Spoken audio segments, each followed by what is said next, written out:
Je veux dire, est-ce que c'est pas, sont tombés dans une parano des mesures de diversion volontaire, une manipulation pour éviter de poser les vraies questions, les vrais problèmes, dont entre autres la situation économique de l'Algérie. On est quand même face à un pays, l'économie algérienne est exemplaire. Absolument, absolument. Et bien ça, c'est aussi des choses qu'il faut dire.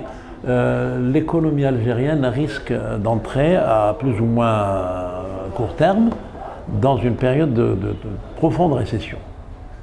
Et on ne peut pas imaginer un pays en récession économique engranger des avancées démocratiques. La récession économique est incompatible avec les libertés.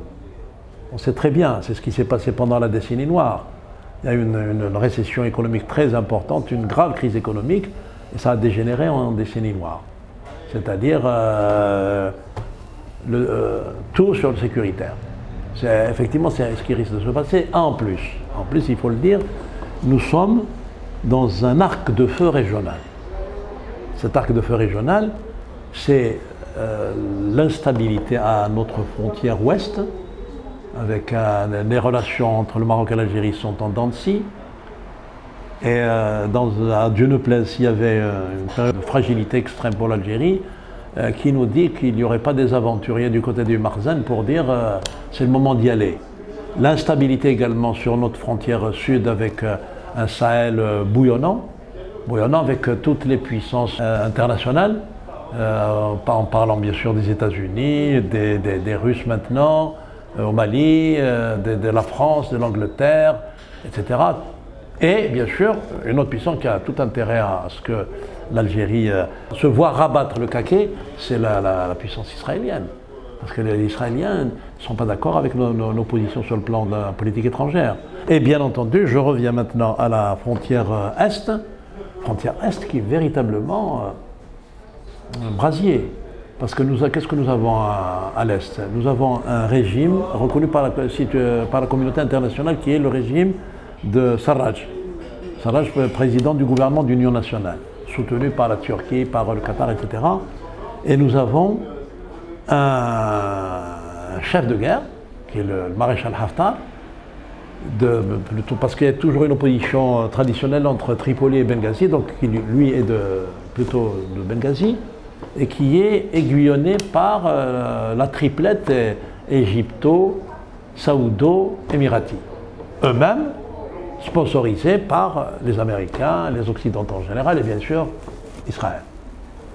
Voilà. Donc, Haftar, il a plusieurs reprises menacé l'Algérie. Et quand on voit les manœuvres militaires supervisées par le général Gaïd Salah, ce n'est pas simplement pour faire du cinéma, c'est pour faire des mises en garde à ceux qui veulent s'attaquer au pays. Parce que Haftar est audacieux. Il peut s'imaginer pouvoir entrer en territoire algérien comme s'il rentrait chez lui. Et c'est ça le vrai problème, nous avons un arc de feu qui peut s'enflammer, s'étendre à tout moment. Donc, instabilité nationale, instabilité régionale, et puis un contexte international dont on voit de forts signaux en faveur d'une grave crise économique mondiale, encore plus forte que celle de 2008.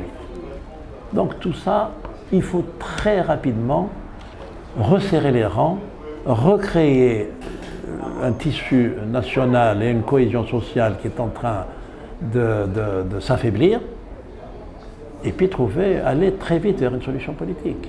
Solution politique qui agrée et qu'agrée le peuple du vendredi.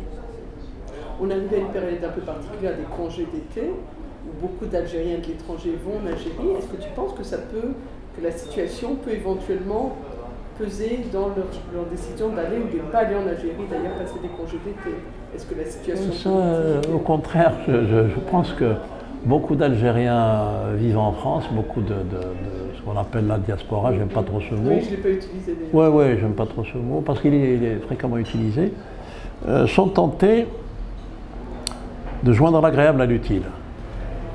Et considèrent qu'aller faire un petit tour rue des Douches le vendredi, comme nous avons eu d'ailleurs l'occasion de le faire, Et ça participe de l'utile tout en passant des vacances au pays. Il n'y a pas de grosses inquiétudes quant à l'instabilité et quant au risque de dérive. Il n'y a pas beaucoup d'inquiétudes et c'est peut-être aussi un tort parce que rien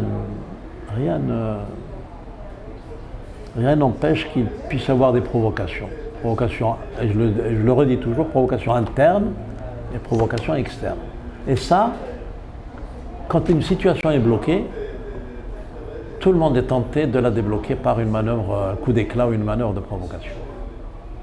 C'est pour ça, je le dis et le répète, l'autorité militaire qui a la lourde responsabilité de dénouer la crise algérienne sans effusion de sang doit prendre ses responsabilités pour dialoguer, pour aller vers le Hirak et sortir de ce paradigme d'une solution imposée, élection présidentielle, en gardant l'armature de l'ancien système. Ça, bien évidemment, ceux qui marchent ne l'accepteront pas. Ils l'accepteront peut-être sous la force, mais je ne pense pas que l'ANP recourt à la force parce que, et ça, il faut le dire, au pays d'Algérie actuellement, rien n'est possible à l'armée sans son peuple. L'armée n'a qu'une seule alternative, c'est d'être avec le peuple. Et le peuple lui-même ne peut pas se passer de cette armée qui est une sorte d'armature aussi pour le pays. Et donc le peuple n'a pas le choix que d'être avec son armée. À mon avis, c'est une donnée fondamentale parce que nous sommes un jeune pays, nous sommes en train de faire nos premiers pas vers la démocratie et l'armée, la place d'armée est importante, mais elle n'est importante que si la souveraineté populaire est respectée et tout le monde a à y gagner.